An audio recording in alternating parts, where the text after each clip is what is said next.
خداوندا ببین ایران ما را، ببین این کشور ویران ما را.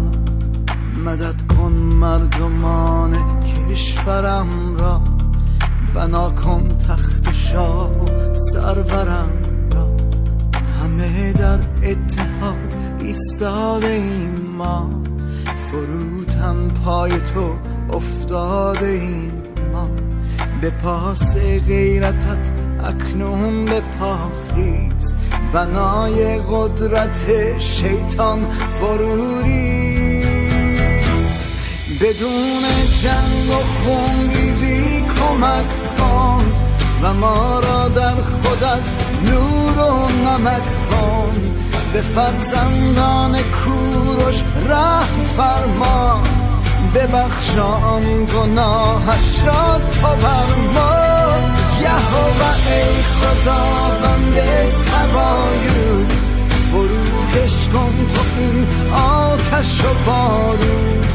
تو هستی سرور صلح و سلامت، به ایرانم ببخشا تو ترافت.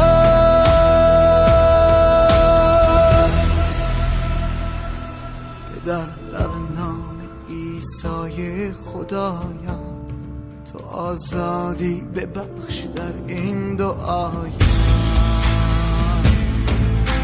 پدر آزادی ببخش، ای خدا بشنو فریاد دردمندان را، بشنو ایران را از یادت مبر. فیض ببخش پدر رهنما بر ایران زمین. نظر کن خداوند، ببین درد ایران. چشمان پر از عشق، دلهای شکسته، ناامید و خسته. نظر کن ببین درد ایران.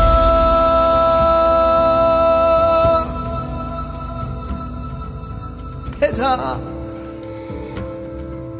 به داد ما برس، پدر